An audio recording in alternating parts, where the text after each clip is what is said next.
വലിയ തോതിൽ സാമുദായിക ഏകീകരണത്തിനുള്ള ബാഹ്യശക്തികളുടെ ഇടപെടൽ ഈ തെരഞ്ഞെടുപ്പിലുടനീളം നമ്മൾ കണ്ടതാണ്. ആദ്യം ഇടതുമുന്നണി സ്ഥാനാർത്ഥിയായി തീരുമാനിച്ച് സംസ്ഥാന സെക്രട്ടേറിയറ്റിലേക്ക് എത്തുന്നതുവരെ ജില്ലാ കമ്മിറ്റിയും ജില്ലാ സെക്രട്ടേറിയറ്റും എല്ലാം നിർദ്ദേശിച്ച പേര് അവസാന നിമിഷത്തിൽ അവർ മാറ്റിയതിന് പിന്നിലും ഒരു പ്രത്യേക പൊളിറ്റിക്കൽ പാർട്ടി ഇവിടെ സ്ഥാനാർത്ഥിയെ നിർത്തിയപ്പോൾ അത് പിൻവലിപ്പിക്കാൻ നടന്ന ശ്രമങ്ങളെല്ലാം വലിയ തോതിലുള്ള സാമുദായിക ഏകീകരണത്തിന് അവർ ശ്രമിച്ചതിന്റെ തെളിവുകളാണ്. മഞ്ചേശ്വരത്തെ തെരഞ്ഞെടുപ്പ് ഫലം സൂചിപ്പിക്കുന്നത് അത്തരത്തിലുള്ള ജനാധിപത്യ വിരുദ്ധമായിട്ടുള്ള തീവ്ര ചിന്താഗതിക്കാരെ പ്രോത്സാഹിപ്പിക്കുന്ന ഒരു നിലപാടിന്റെ കൂടി ഫലമാണ്. കാസർഗോഡ് ജില്ലയിൽ ഈ തെരഞ്ഞെടുപ്പിൽ BJPക്ക് എല്ലാ മണ്ഡലങ്ങളിലും വോട്ട് വർദ്ധിച്ചിട്ടുണ്ട്. മഞ്ചേശ്വരത്തും കാസർഗോഡും കാഞ്ഞങ്ങാടും ഉദുമയിലും BJPക്ക് നല്ല നിലയിൽ വോട്ട് വർദ്ധിച്ചിട്ടുണ്ട്. എന്നാൽ രാഷ്ട്രീയത്തിനപ്പുറം ചില ശക്തികൾ തെരഞ്ഞെടുപ്പിനെ സ്വാധീനിക്കാൻ പച്ചയായി ഇടപെടുന്ന ചിത്രമാണ് നമ്മളിവിടെ കണ്ടത്. സംസ്ഥാനത്ത് പലയിടത്തും അതിനുവേണ്ടിയുള്ള ശ്രമങ്ങൾ നടന്നിട്ടുണ്ട് എന്നുള്ളതും ഒരു യാഥാർത്ഥ്യമാണ്. ഭാരതീയ ജനതാ പാർട്ടി ശരിയായ വികസന കാഴ്ചപ്പാട് മാത്രം മുന്നിൽ വെച്ചുകൊണ്ടാണ് ഈ തെരഞ്ഞെടുപ്പിനെ നേരിട്ടത്. പക്ഷേ മുസ്ലിം ലീഗ് അവസാന നിമിഷങ്ങളിൽ നടത്തിയ പ്രസ്താവനകൾ പോലും തികഞ്ഞ സാമുദായിക ഏകീകരണത്തിന് വേണ്ടിയുള്ള നിർലജ്ജമായിട്ടുള്ള നീക്കങ്ങളായിരുന്നു. നമ്മുടെ നാടിൻ്റെ സമാധാനത്തിനും നാടിൻ്റെ സുരക്ഷയ്ക്കും ഭീഷണിയായിട്ടുള്ള ആളുകളെ പോലും തെരഞ്ഞെടുപ്പിൽ പച്ചയായി ഉപയോഗിച്ചു എന്നുള്ള ചരിത്രവും നാളെ രേഖപ്പെടുത്താൻ പോകുന്ന ഒരു തെരഞ്ഞെടുപ്പാണ്. SAR കഴിഞ്ഞതിന് ശേഷം നല്ല നിലയിലുള്ള വോട്ടിൻ്റെ കുറവ്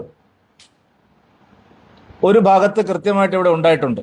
ഏതാണ്ട് 15,000-ഓളം വോട്ടുകൾ സ്വാഭാവികമായിട്ടും FCRന് ശേഷം ഇവിടെ കുറഞ്ഞിട്ടുണ്ട്. അതും ശക്തമായിട്ടുള്ള സാമുദായിക ഏകീകരണവും. പിന്നെ ഒരു ത്രികോണ മത്സരത്തിൽ ഒരു കക്ഷി തീരെ ചിത്രത്തിലില്ല. പ്രാഥമികമായിട്ടുള്ള ഞങ്ങളുടെ പരിശോധനയിൽ ഇപ്പോൾ ഉദാഹരണത്തിന് LDF സ്ഥാനാർത്ഥിയുടെ സ്വന്തം ബൂത്തിൽ 19 വോട്ട് മാത്രമാണ് കിട്ടിയത്. നിങ്ങൾ അത് പരിശോധിക്കേണ്ട ഒരു കാര്യമാണ്. വളരെ പ്രമുഖനായിട്ടുള്ള ഒരു നേതാവാണെന്നാണ് അദ്ദേഹത്തെക്കുറിച്ച് പറയുന്നത്. ജില്ലാ സെക്രട്ടേറിയറ്റ് മെമ്പറാണ്, തുളു അക്കാദമിയുടെ ചെയർമാനാണ്, മഞ്ചേശ്വരത്ത് വലിയ കുടുംബ ബന്ധങ്ങളുള്ള ആളാണെന്നൊക്കെയാണ് തെരഞ്ഞെടുപ്പിന്റെ പല ഘട്ടങ്ങളിലും അദ്ദേഹം തന്നെ മാധ്യമങ്ങളോട് പറഞ്ഞത്. പക്ഷെ ഞാനിന്ന് നോക്കിയപ്പോൾ അദ്ദേഹത്തിന്റെ ബൂത്തിൽ വെറും 19 വോട്ടാണ് അദ്ദേഹത്തിന് കിട്ടിയത്. അപ്പോൾ സ്വന്തം ബൂത്തിലുള്ള വോട്ടുകൾ പോലും UDFന് അനുകൂലമായി പോൾ ചെയ്യിച്ചതാണോ, അതല്ല ഏത് നിലയിലാണ് ഇത് സംഭവിച്ചത് എന്നുള്ളതിന് അവർ മറുപടി പറയേണ്ടതാണ്. ഈ പ്രാവശ്യത്തെ വോട്ട് ചെയ്തില്ലെങ്കിൽ നിങ്ങൾക്കിനി പൗരത്വം ഉണ്ടാവില്ല എന്നുള്ള നിലയ്ക്കുള്ള പ്രചാരണങ്ങൾ ചില കേന്ദ്രങ്ങളിൽ വ്യാപകമായിട്ട് നടന്നിട്ടുണ്ട്.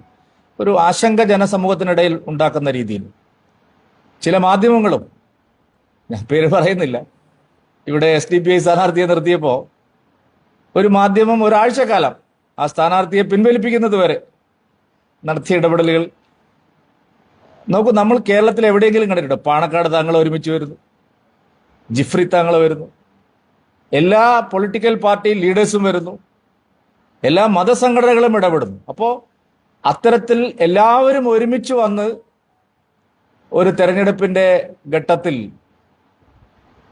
എല്ലാവരെയും ഒരുമിപ്പിച്ചു കൊണ്ടുവന്ന ഒരു തെരഞ്ഞെടുപ്പിനെ നേരിടുക എന്നുള്ള ഒരു സമീപനം ഇവിടെ ഉണ്ടായി എന്നുള്ളത് ഒരു വസ്തുതയാണ്. തോറ്റിട്ട് മുടന്തൻ ന്യായങ്ങൾ പറയുന്നതല്ല. അതാണ് ഇവിടെ സംഭവിച്ചിരിക്കുന്നത്. ഞങ്ങളെ സംബന്ധിച്ചിടത്തോളം ശരിയായ കാഴ്ചപ്പാട് ഉയർത്തിപ്പിടിച്ചുകൊണ്ട് ഞങ്ങൾ ജനങ്ങളുടെ ഇടയിൽ പ്രവർത്തിച്ചു. അതിനുള്ള പ്രയോജനം ഞങ്ങൾക്കുണ്ടായിട്ടുണ്ട്. കഴിഞ്ഞ പ്രാവശ്യം എനിക്ക് 65,000 വോട്ടാണ് കിട്ടിയത്. ഈ പ്രാവശ്യം 68,000 സംതിങ് വോട്ട് കിട്ടി. അപ്പോൾ എല്ലാവരും വിചാരിക്കുന്നത് കഴിഞ്ഞ പ്രാവശ്യം 65,000 വോട്ട് കിട്ടി 745 വോട്ടിനാണല്ലോ നിങ്ങൾ തോറ്റത്. ആ 65,000-ൽ നിന്ന് ഞങ്ങൾക്ക് അനുകൂലമായിട്ട് പോൾ ചെയ്യേണ്ട 15,000-ഓളം വോട്ടുകൾ പോയിട്ടുണ്ട്. നല്ല നിലയിൽ മൈഗ്രേഷൻ ഉണ്ട്. നിങ്ങൾ അറിയാത്തവരൊന്നുമല്ലല്ലോ ഇവിടെ ഇരിക്കുന്നവർ. ധാരാളം ആളുകൾ മറ്റ് ബോർഡർ പ്രദേശങ്ങളിലേക്ക് സ്ഥലം മാറി പോവുകയോ അതല്ലെങ്കിൽ ഒരു തരത്തിലുള്ള വികസനം, ആശുപത്രി, സ്കൂളുകൾ, വിദ്യാഭ്യാസ സൗകര്യങ്ങൾ, റോഡുകൾ, ഇതൊന്നും ഇല്ലാത്തതിന്റെ പേരിൽ നല്ല നിലയിൽ മൈഗ്രേഷൻ ഉണ്ട്.